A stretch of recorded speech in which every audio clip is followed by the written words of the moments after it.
And the media close to the Sisi regime, it looks like they are happy that the central bank keep the dollar under 30 pounds. Do you think this is the goal of Egyptian government?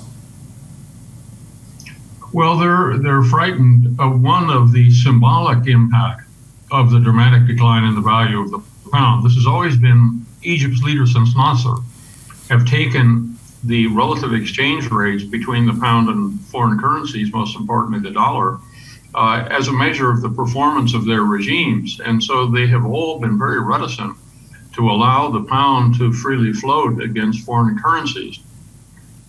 The other factor is the associated impact on the economy of a devaluing pound, most important of which is inflation. And since inflation is now back up to the level it was in 2016 in the wake of the first IMF loan, they're being hit on both sides, both the reputational side and the inflation side. And so what I think they're going to do is gradually re-implement a so-called managed float of the pound, and they have been given a bit of wiggle room to do that in the agreement with the IMF. So the central bank will be buying with at least some of its share of foreign currencies that it holds. We'll be buying back pounds to prevent the collapse being as dramatic as it was when it fell to 32. But this is a short-term measure. The real problem is the absence of inflows of foreign currency because of the weak economy. And that is going to take time to address, if indeed it ever is. And so it's a very tight management problem, and it involves, no doubt, the president himself, the head of the central bank, some of the ministers, and the reactions in the street, which they have to take account of. Yeah, and the IMF agreement with the Egyptian government stated that Egypt must devaluate its currency, cut subsidies, increase energy prices, offer more space to the private sector, and withdraw the military grab on the economy and sell state assets. But do you think this agreement is the right recipe to save the collapsing economy in Egypt?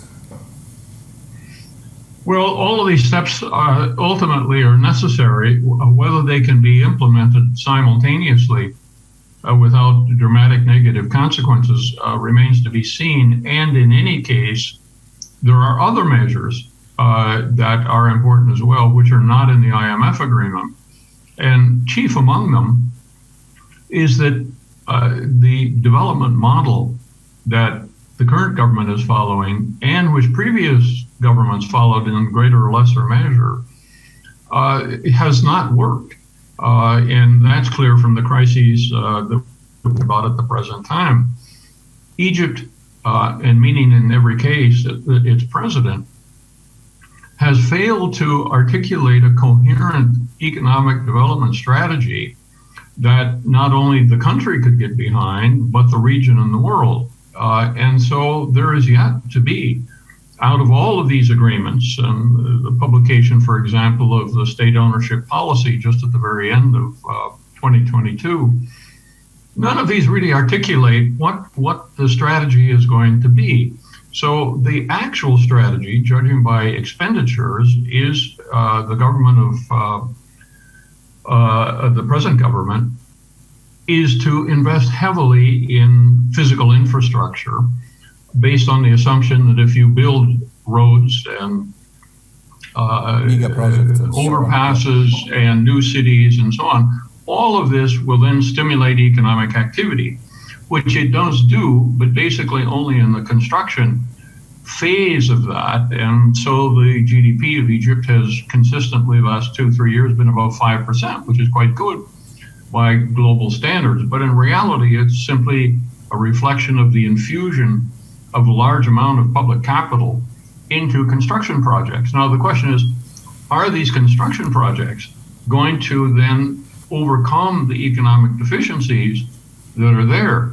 And there is no established linkage, either in Egypt or elsewhere, where this strategy has been followed, that if you build it, they will come.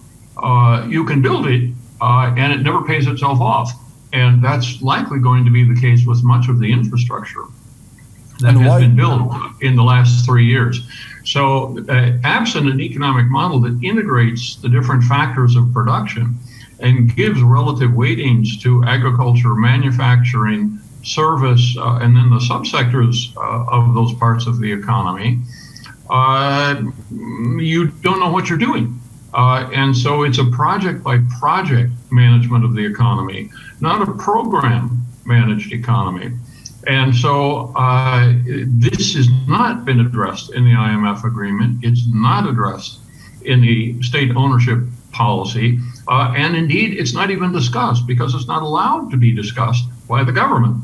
So absent a coherent economic policy that gives clear indications of what needs to be done, when and how, then the economy will continue to wallow as it is at present.